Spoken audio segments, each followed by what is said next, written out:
Okay, we'll go ahead and get started. Good evening, everybody. My name is Samantha Putnam, and I am the Interim Executive Director for Alumni Affairs. On behalf of the Alumni Affairs team, thank you for joining us and welcome to our virtual edition of Professors at the Pub.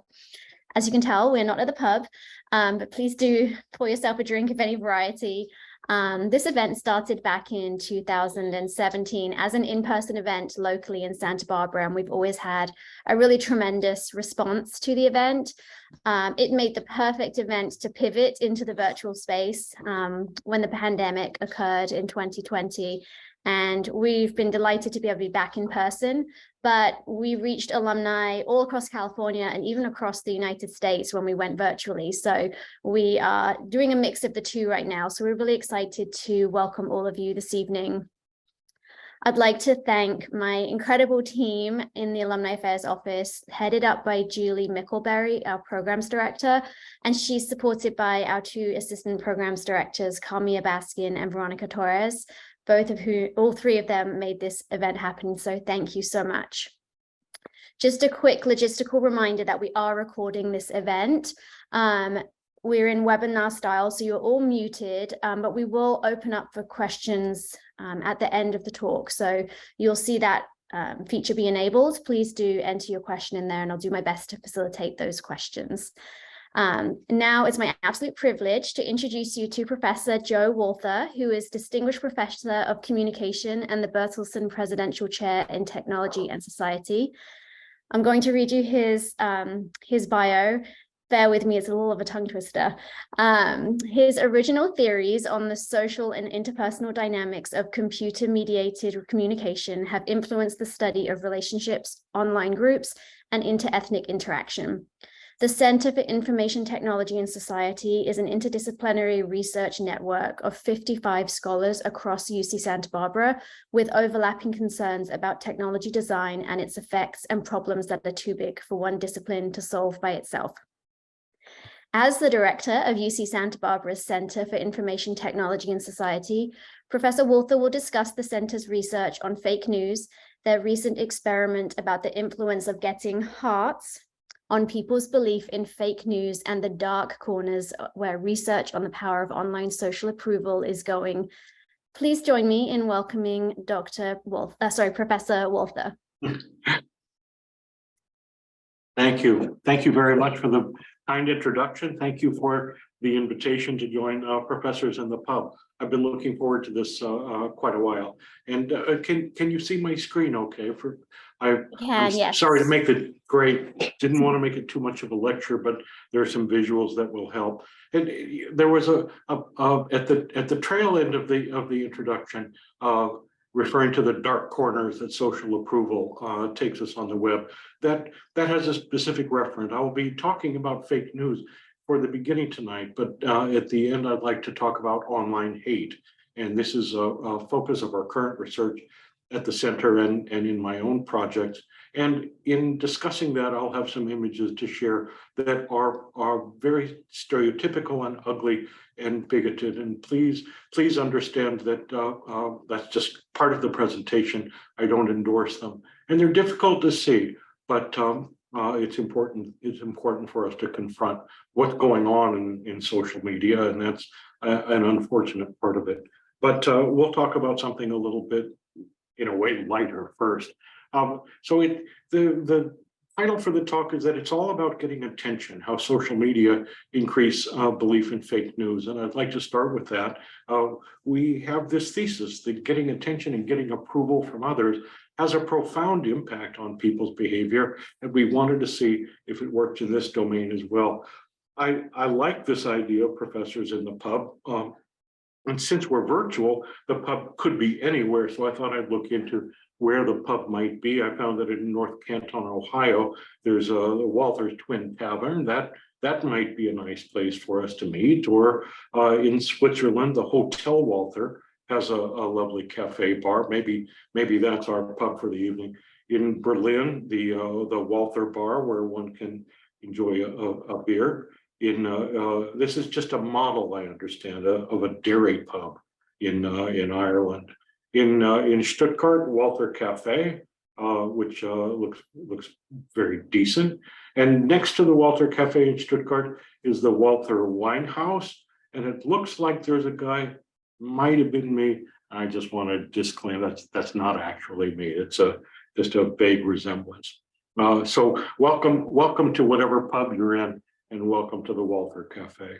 I want to start by telling you a little background to our research.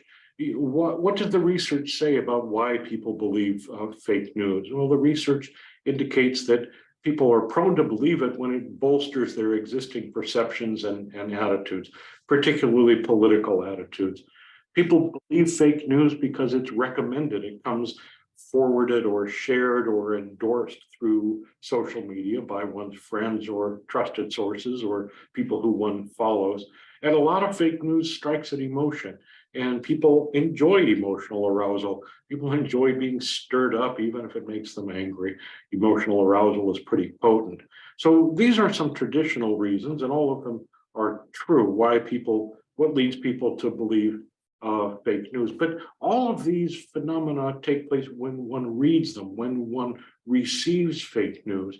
What about when people send fake news? That was the question that we wanted to explore. There's a long history of research on how people change their own attitudes when they convey messages to others, and we wanted to capitalize on that possibility. So I mentioned we were going to look at how social approval affects people's belief in fake news. And social approval in social media, it comes in many forms. It can be comments, it can be all kinds of attention. But one of the simplest forms of social approval that we wanted to study was in terms of likes that people get. So I'm sure you're familiar on Facebook, if somebody likes your post, they click the thumbs up button and it gets appended to your message. On Twitter, they can click a heart, and you get to watch how many of these accumulate. Some people find themselves addicted to social media, and they want to count how many thumbs up or hearts they start getting on messages that they post. So we wanted to study social approval, and we decided to study it in its smallest form, how many likes people get, and we will end up discussing how we looked at heart messages. Our hypothesis, I'll tell you our hypothesis at the beginning because it's really simple. Our hypothesis was that if people see a negative news story, they will think negatively of the person in the story. And so we dealt with elected officials, bogus elected officials in our research. Our hypothesis, if you read a negative story, you'll think negatively. If you read a positive story, you'll think positively. But as you accumulate more signs of social approval, then your attitude should become more extreme. If you read a negative story, you'll think worse of the character in the story. A positive story, more likes, you think even more highly of them, and so on and so on. The more affirmation you get when you share a fake news story, the more you will believe it, the more extreme your attitude will become. So this is essentially what we expected in our research. This is derived from theory. This was our hypothesis. Testing that hypothesis was a very interesting process for us. We had studied, and we have shown on the web, we have the Center for Information Technology and Society. We have a wonderful website online called A Citizen's Guide to Fake News. And our terrific students and other faculty have helped us put this together. But in studying for that, we learned how peddlers of fake news go about propagating their bogus stories. And so for us to study fake news, we kind of had to go into the fake news business ourselves. Step one for us was to create a fake website. And so we spent very little money, but we created the website CMC News Now. And we explained to people CMC was Consolidated Media Corporation. We made it up from scratch, and this is what purveyors of fake news do to get started. They create a website, doesn't cost much. Our second step was to create fake news stories. As I mentioned, all the stories involved bogus California elected officials. We had negative stories, we had positive stories. So you can see on the left side, if you can see the screen, one of our positive stories. State Assemblyman provides $1 million for second wave protective equipment.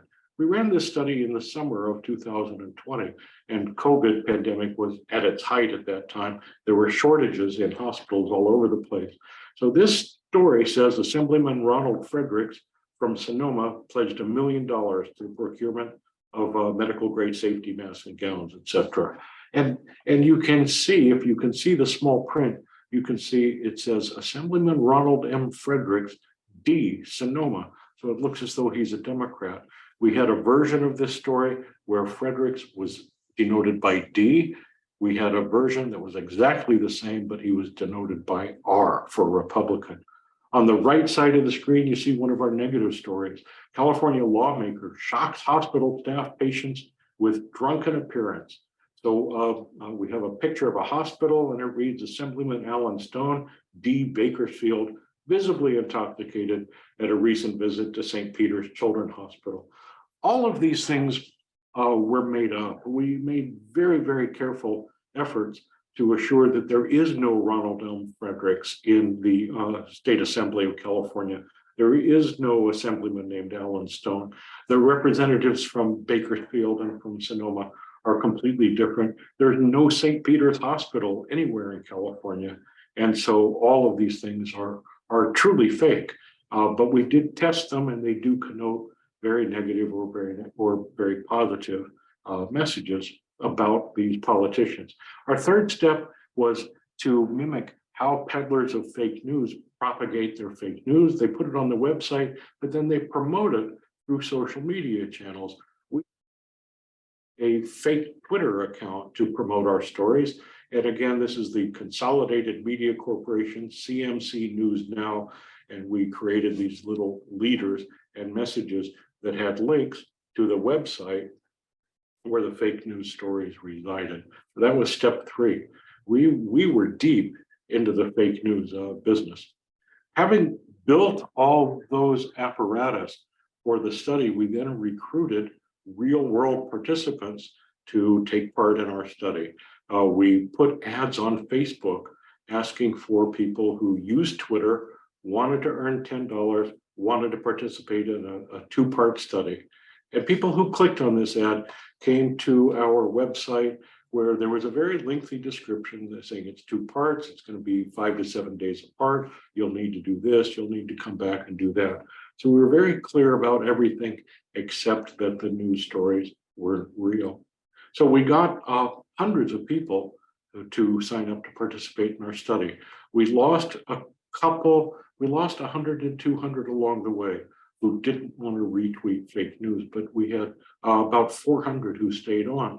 What we asked those people to do in our step 4 was to get the research participants to read 2 and to choose 1 of those stories to retweet and to append a comment of their own to the retweet. So we asked them to write their own comment as they forwarded the Twitter link that would encourage other people to read the story. And then we asked them to provide in a questionnaire, tell us the link to tweet. In other words, that web address that would allow us to see where their tweet was posted. So all of this was getting going, all of this was in the background, and then the study went live. People did in fact do this. People, as there's some actual transcripts from the records that we collected, people did share the stories and they wrote their own messages like, this is really unacceptable behavior. Wow, can you believe it? This senator got to do better, and so forth. And so people did as they asked, they wrote creative messages, and you can see over here that the hearts are starting to accumulate. This one has 5, this one has 11, this one has 7 so far. But the hearts were no accident. The hearts really were part of the central dynamic of our research. This is a very complex chart, this step 5 chart, but it's really the heart of how we conducted our experiment. You can see that we had directed any particular person to read either 2 positive stories that involved a Democrat, a positive story 1 about a Democrat, positive story 2 about a Democrat. Pardon me. Or they read positive story 1 and positive story 2 about a Republican. Or the 2 stories they saw were the two negative different stories about Democrats or two different negative stories about Republicans. And then what these columns represent is how many hearts my research team put on their retweet messages. So we didn't allow this to become an accident. We had found in prior research that most people get 0 to 3 likes or hearts on their tweets. And of course, we wanted to see what would happen if they got no hearts or a few hearts or many hearts. So my research assistants, we had assigned quotas, and the research assistants went on to the retweet messages and either put nothing on them, or 5 of the research assistants clicked on the heart, or 10 of the research assistants clicked on the heart, or 15 of them, or 20 of them. Some of the messages got real hearts from real users too, but we knew assuredly that the messages got at least as many as we thought they needed in order to give us a range of hearts that we could see the effects of. This is kind of a complex chart. I'd be glad to go back to it later if there's questions about it, but I can tell you what it did. After 5 to 6 days, we asked each of the participants to go back and look at their retweet again. We asked them to look at how many engagements they got, how many people followed it, and we asked them how many people put hearts on it. And after they looked at those things and told us the answers to that, we asked them to please rate the person who was featured in that news story, rate them on these scales using 1 to 9 scales. How reliable, how appealing, how dignified, competent, honest, flaky, etc. Good, solid evaluation scales that have been well verified in the literature. Credibility, desirability, do you like this guy or not? After having rated those characteristics, we asked them also to give us a rating on how authentic they thought the news story was, and the answers did range quite a bit. We asked people, did you attempt to fact check the story? And half of them did. These stories never made any fact checking sites. We found out the authenticity of the story and whether they fact checked didn't make any difference in people's opinions. What happened as a result of all this, hearts? Here's the final result. When the story was negative, and when the story was about the politician from the opposite party than the participant, under those conditions, the more hearts the individuals got, the more they disliked that elected official. So if you, for instance, are a Republican and you read a negative story about a Democrat, when that happened, the more hearts you got, in other words, the more likes you got, the worse you thought of that character in the story. If you're a Republican, the story had to be about a Democrat. If you're a Democrat, the story had to be about a Republican. If it was the same party, the likes didn't matter. If it was a positive story, the likes didn't matter. People liked the politicians and the positive stories. But when all the cards were lined up so that it's an antagonistic elected official, the more people who liked your retweet, the worse you believe that elected official was. And again, this withstood people trying to fact check, and this withstood whether people thought that the story was terribly authentic or mildly authentic. So these are the results that are actually telling us what we think is an important link in the story of why people believe fake news. The prior research has all looked at what happens when you get fake news.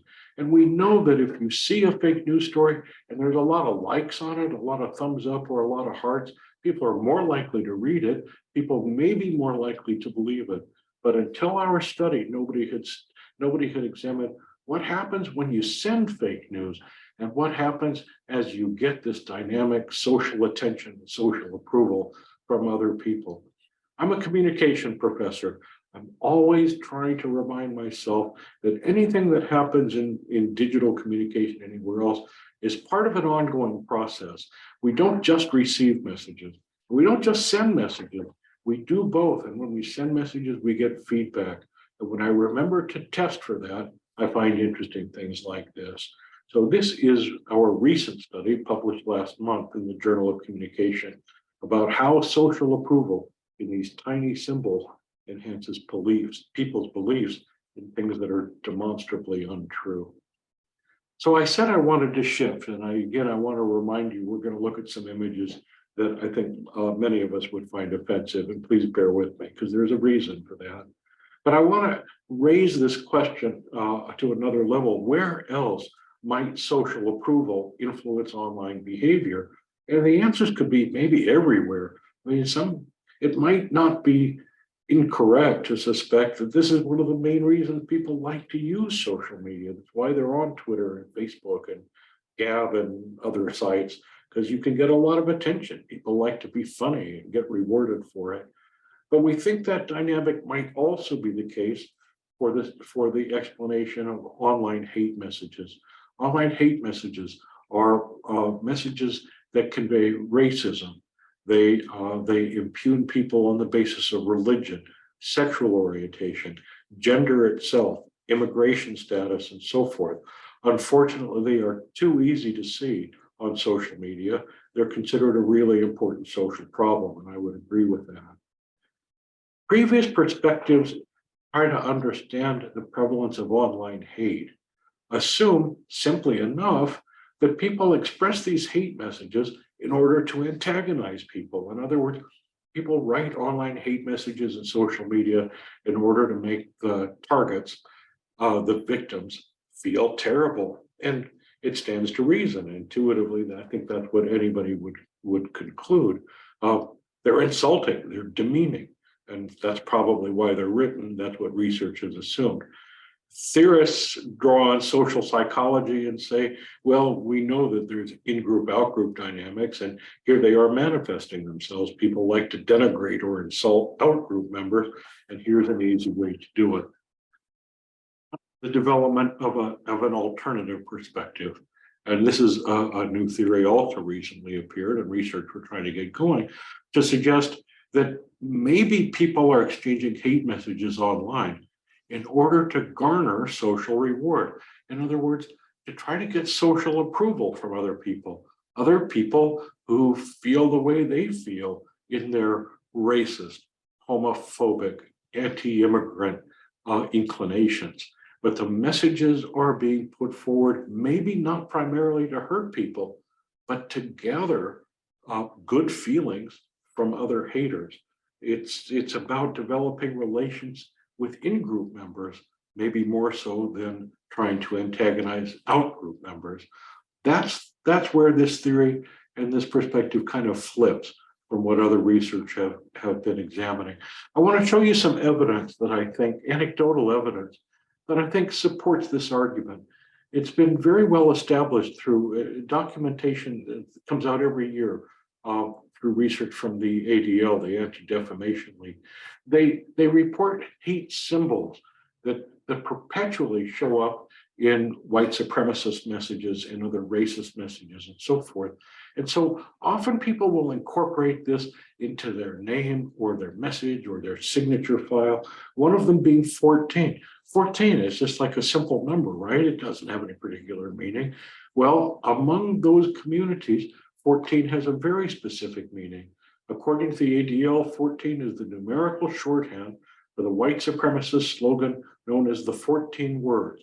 Those 14 words are, we must secure the existence of our people and a future for white children. So within these conversation groups online in social media, if somebody puts just 14 while they make another disparaging other white supremacists and neo-Nazis, they understand what this means. The point I'm trying to make is, if you're trying to hurt people's feelings, why would you use messages that are so highly encoded that only people like you understand what they mean? Well, 14 isn't the only one. 88 shows up all the time. 88, that's a weird code. It's a number, right? Well, it decodes this way. 8, the 8th letter of the alphabet is the letter H. 88 is HH, and HH is Heil Hitler. So again, this is another code that's recognized by the hateful community that may never be recognized by people on the outside, or by people who might appear to be the targets of these people's hatred and enmity. There's many more. WPWW is shorthand, white power worldwide. It's something that's more obscure, but very well recognized in these circles. People refer to it as the echo. It's the use of multiple parenthesis signs around somebody's name or around a term. According to the ADL, the echo is used by anti-Semites. Multiple parentheses around a person's name indicates they're Jewish, or when used around a phrase or a term like banker, implies that the word Jewish should be added to it. Again, if people are putting hate messages online for the enemy, why would you use symbols that are obscure to the general public? This again suggests that these messages are for the in-group. They are written for each other, perhaps in order to get reinforcement. So we know that the tech companies and many civic organizations are trying to get something done to reduce the amount of hate speech and hate messaging online. And several years ago, Facebook came up with a number of rules, takedown rules, that their computers, their AI systems, they can recognize rules and phrases and automatically take them offline. So Facebook, 25 pages of takedown rule for hate speech and more in 2018. Did it work? Jonathan Albright, a brilliant data scientist, he found out that very year it didn't really work too well. What happened when Facebook had the takedown rules? The haters and the fake news propagators, they went into Facebook groups. You know, on Facebook, you can establish a private group. You don't have to allow anyone to be a member or see the messages until you give them permission to join. You can invite people to join. Again, the notion being, if you're expressing hate to antagonize people, you wouldn't go into a private group. You go into a private group where the in-group, where the other haters can see the message and everybody say, that's a good one, or try to top one another. Some more anecdotal evidence. You know, if Facebook clamps down on the rules, which they occasionally do, and Twitter clamps down on the rules, where do haters go? They go to these more niche sites. So Gab opened up as an alternative to these other social media sites. Gab was the social media platform that was used by the individual who went into a Pittsburgh synagogue and murdered so many people there. But before doing so, posted his anti-Semitic manifesto on Gab. Gab is a very strange place to look at. Their motto is that they support free speech and anything goes. But because they have so few restrictions, a lot of hate messages show up. This is we're going to get into some pretty offensive material for just a moment.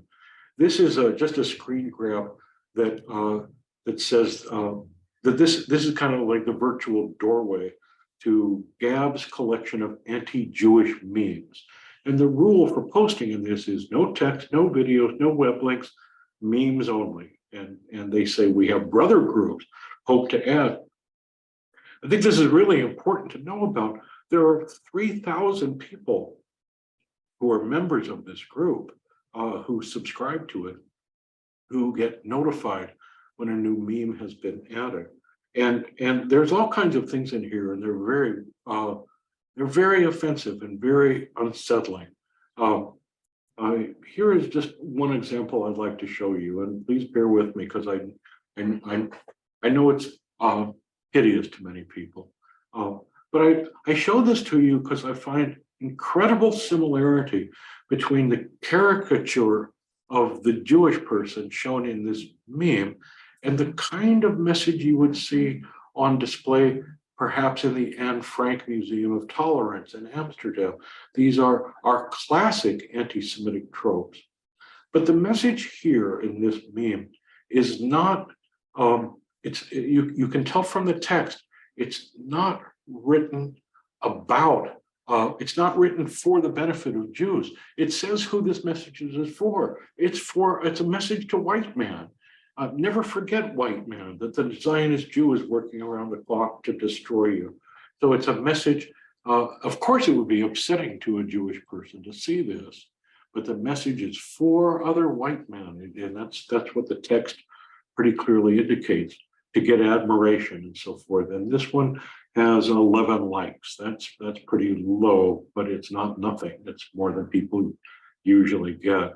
This one, of course, is another really offensive caricature, but this goes to a different meme repository, a whole collection of messages, cartoons, and pictures that derogate Black people. And there's just every ugly stereotype and phrase that you can imagine within that collection. But again, there's a virtual doorway to it, and I think the doorway is interesting to look at. It says, "Thank you all so much for being here. Please ask your friends and others to join the group, just on principle. It's okay to dislike occasional content, tolerance being so much the better. But to be honest, most of it is funny as hell, instructive, accurate, and very little actually hateful." Well, I would disagree regarding the hatefulness of the memes it contains. But the most important point is that you can see exactly what's being asked. Ask your friends to join this. It doesn't say show this to Black people, make sure Black people see it. It says ask your friends to join. And what is the point of it? It says the point is to be funny as hell. This is entertainment. It's entertainment for like-minded bigots, I don't mind saying. This entry screen alone, as you can see, the entry screen alone has 189 likes on it, as well as a number of comments, and it's been reposted many times.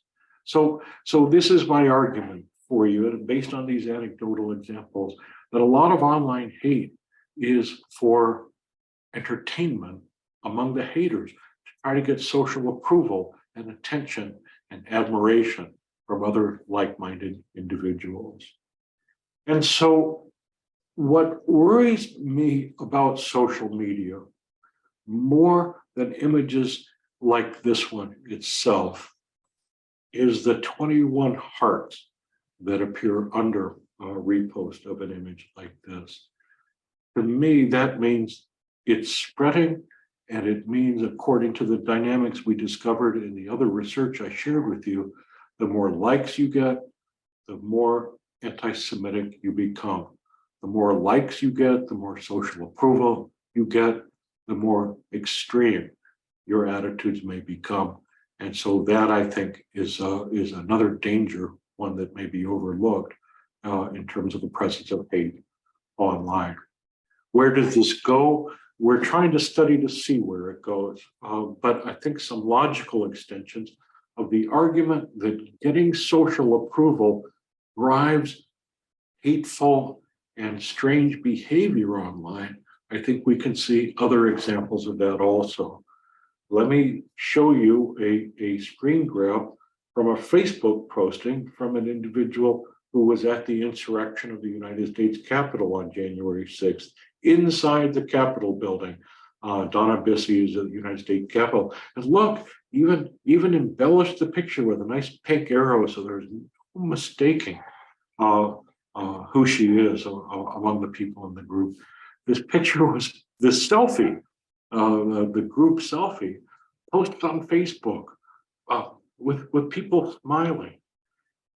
It's hard to say, looking at this picture, whether overthrowing the government or stopping the wheels of a peaceful transition were primary among these people's goals.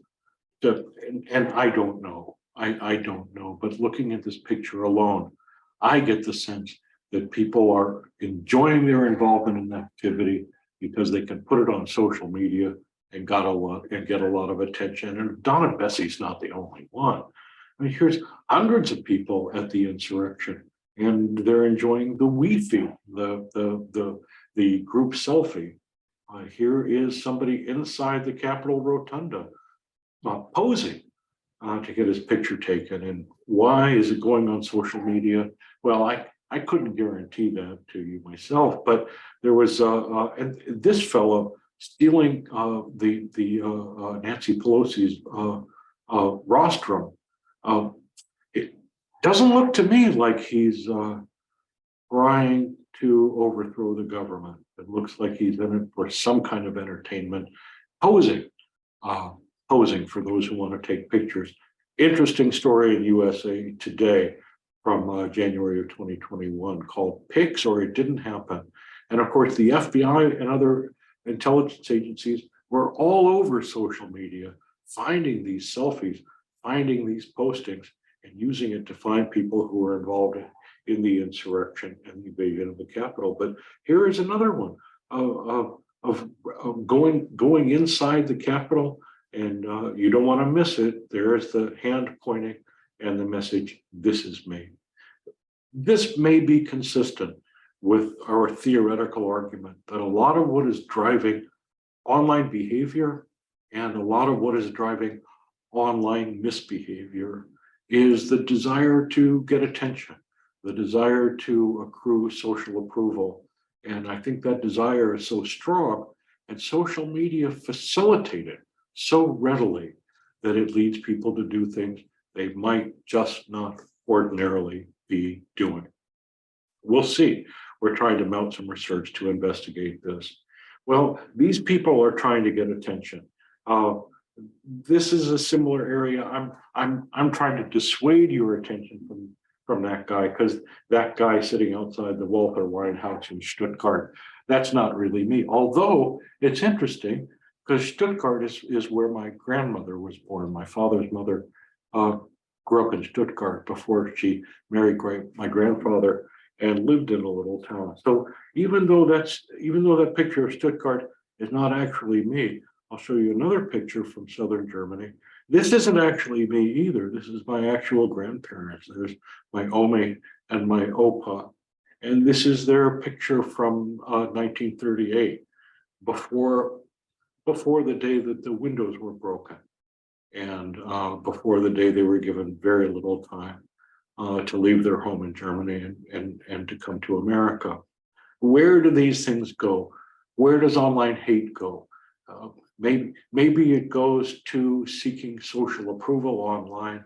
And if you get enough social approval, you become an extremist, maybe a violent extremist. Maybe the seeking of social approval online can lead to a capital insurrection. At its ugliest, we know where anti-Semitism, racism of other form, homophobia, and other social ills, we know where those things go when they gather enough social momentum.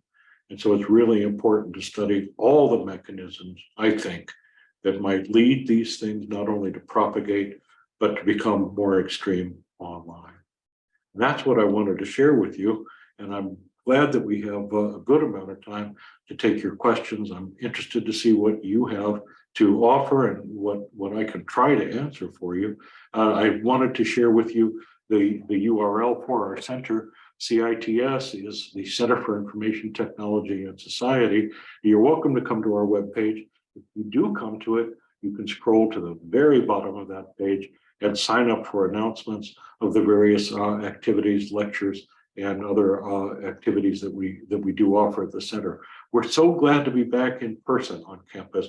We don't have any Zoom events planned for the rest of this academic year, but if you find yourself in the area, if you live in the area, or you find yourself in the area, or we're doing an event that would make it worth a trip for you, we would be glad to keep you notified and glad to see you here on campus at Santa Barbara. I'm going to put my screen sharing away and turn it back over to my host to see what questions that you folks have put in the Q&A. Thanks for being patient while I talked on and on and on. Not really a pub conversation, but the best we can do. Thank you so much. Thank you, Professor Walther. That was really interesting. And I think it just underscores why we should all just be liking images of cute puppies. We do have a great question here from Paige in the Q&A. She says, or they say, could websites reduce the effects that you found by displaying likes, etc., as a percentage of the site's total population? So, for example, you might get excited that you get 21 likes, but if you see that actually is, that represents 0.0000% of the website population, maybe it gives some, less reinforcing feedback.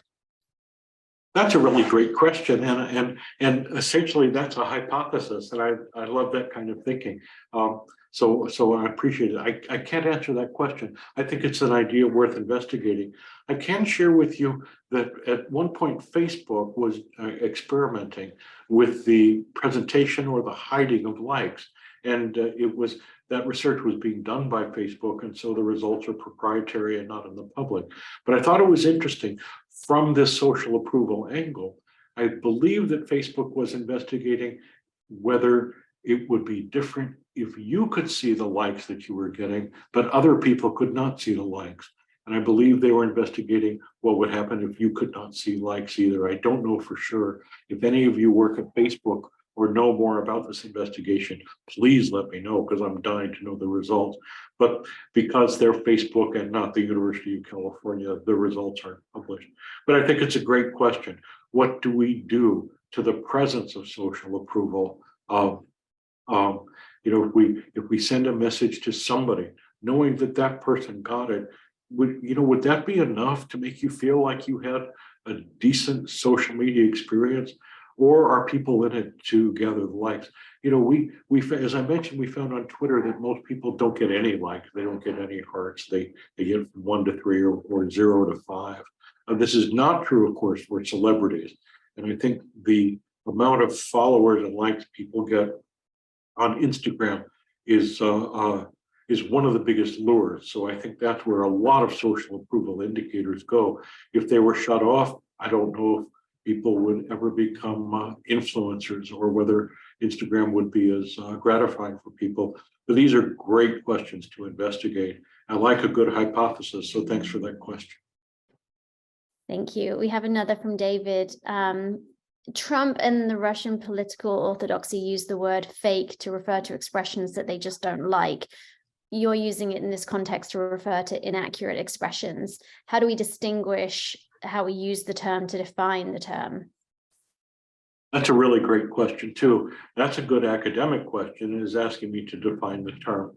And so in a lot of the research literature, we see very explicit definitions where they say hate has to do with messages that denigrate somebody on the basis of an identity characteristic. Wow, that sounded really academic. But there we're talking about, are you a member of a group, a racial group, a religious group, an ethnic group, sexual orientation, immigration? So those kinds of social categories, messages that denigrate individuals on those bases, they consider, many people consider hate messages. Other people point out there's a problem, and this is a problem that the AI systems have in the tech platforms, and researchers that have also used AI systems to try to find the hate words online. And that is, it was a sociologist at Cornell named Davidson, I believe, who said, there's a lot of offensive language online that is not necessarily connotatively hate messages. And so a computer may not recognize, a computer or somebody not within the culture may not recognize the difference between somebody posting, "I hate Jewish people," and "I hate Jewish food." A computer may not know the difference. And so that's a real problem. And as the person raised in the question, hate can be a matter of perspective. We know that President Trump uses hate differently than his critics do. We know President Trump used the term fake news to describe things that he thought were less relevant than his successes. When people reported on activities of President Trump that were unflattering, he thought it was fake news because of all the good things that should have gotten attention. So fake news is, we try to use it clinically, but it does have value connotations. That makes it kind of a slippery slope. Hate, fake news, and other things that elude clinical definitions and bring in emotional responses. Really tricky business we have to keep our eyes on. There is also one more complication, I think, that Davidson from Cornell pointed out, and that is that some terms used by the in-group are not considered to be denigrating as much as when they are used by the out-group. So for instance, there is a frequent use of the N-word in online communities of Black people where it connotes familiarity. But if somebody from outside that community were to use it, it would connote bigotry. And so these are some of the challenges that we face as analysts, and these are some of the challenges that machine learning and artificial intelligence programs in research or in the tech platforms are finding to be big stumbling blocks. Thank you. We have a question from Marie, who has done some research herself at the University of Hawaii. Is there anyone in your group looking at educational techniques to counter these trends? We have our eyes open for it. Nobody in my group is doing that right now, but I am very, very interested in starting an experiment that would look at what an individual at the Harvard Shorenstein Center has called counter hate messages. And so these are messages that people have invented that are thought to try to get haters to reduce the expression of hate. There's an assistant professor at Penn State University done a great study using robots to send individuals anti-hate messages when they use the N-word in their tweets. So there's good research going on. I would like to do an experiment with anti-hate messages, and I'll tell you my design, and perhaps you will want to join me in doing this experiment. I tend to do experiments. I've done them for, all my professional life, like and the fake news experiment with all the likes. That was big for me. I mean, 20 research assistants, hundreds of people. I enjoy a challenge like that, but I can't do that with hate research. I can't randomly assign participants and ask them to go online and say some racist comment and then put likes under their messages. That would be unethical, because if my hypotheses are correct, I'm making them more extreme racists, and it's not ethical, and it's not something I would wish to do. But I can do that experiment with anti-hate messages, can't I? I can ask people to go online and express messages to try to inhibit racists from expressing racist messages. And when they make those anti-hate comments, then I would love to put 0, 5, 10, 15, or 20 hearts under their message and see if it changes their attitude. So there is some research going on about counter-hate messaging, and it's fascinating research. I'd like to join into that, but to answer the very direct question, nobody in my lab is doing that work at present. I'd start it next week if I could move it into the agenda. I actually wrote that in my notes. Does it work both ways? So I'd be interested in that as well. We can spread some. It would be interesting to see. Yeah. So we have a question here from Michelle C. And they are wondering, what role do these niche groups and humor do in indoctrinating the alt-right on having the role of children the role in succumbing children to those sorts of exposing them to fake news. Sorry, I think I butchered the question a little bit. Let me read it. So just wondering, what are your thoughts on the role children play in succumbing to fake news, as well as the role that niche groups or humor has in indoctrinating? And then there was a little clarification further down, meaning niche groups as a pipeline for children. You know, that's a really great question. And I don't know the answer, because I have not read in that particular literature about hate groups and children. And I don't like to speculate when I haven't even read, but we know, and we've known for a long time, and as I'm sure as you apprehend also, we're very concerned about children finding their ways into things online, which is only too easy for them to do. I do know of an anecdote that's been very well known for a long time, and it's called the butt test. Now, this has to do with children finding pornography by accident online. And the people who articulated the butt test, they remind us that to a 4 or 5-year-old, there's nothing funnier than the word butt. And so B-U-T-T. And so a 4 or 5-year-old with Google available to them is liable to put that in as a search term. Well, I haven't done this lately, but I think we can easily imagine if you put the word BUTT as a search term, it's liable to turn up all kind of pornographic images and all kind of pornographic writing. And how a child might respond to that is it's a very serious issue.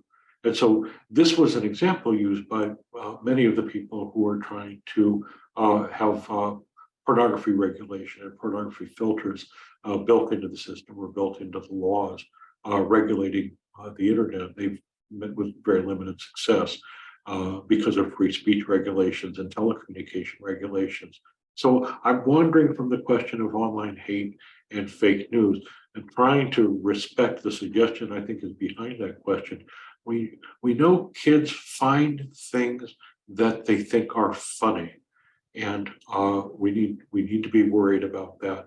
I'm sure there is some literature about this online, and I'm unfortunately not well read about it, but it's a great question. There's good research going on at Cal State San Bernardino about hate groups generally, maybe not so much online. And there's a psychologist or sociologist at Chapman University, Orange County, who is a world-leading expert on how people get seduced and involved into hate groups, usually formal hate groups, KKK, American Nazi Party, and so forth. So I think that literature would tell us something, and I wish I had it at my fingertips, but I have to apologize that I don't. Thank you. And we're getting close to the hour here, so I'm just going to select 2 more questions. So I apologize if I don't get to everybody.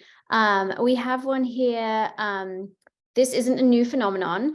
Have you any comments on the correlation between modern day hate and the hate speech used during the 1940s by influential people in the US, from congressmen and people like Lindbergh? Oh, that's a great question. I'm not a historian. I wish I knew a historian who focused on these very issues. As you know, I'm willing to make a parallel between some of the graphics, and I'm willing to go farther and say, as you may have read in news reports not too long ago about the Great Replacement theory, this notion, particularly among white supremacists, that their resources are being unfairly given to other people. So that white people's jobs are being given to immigrants, that an international conspiracy of Jewish people will be trying to control all the resources, control entertainment and so forth. So this is known as replacement theory, and it clearly has its roots in the kind of dogma that Hitler and others have shared. Your question was perhaps about American politicians, and that I wish I was smarter about in terms of my history lessons. But I think it's very clear that a lot of the tropes and themes and scare tactics that we see are really not very new.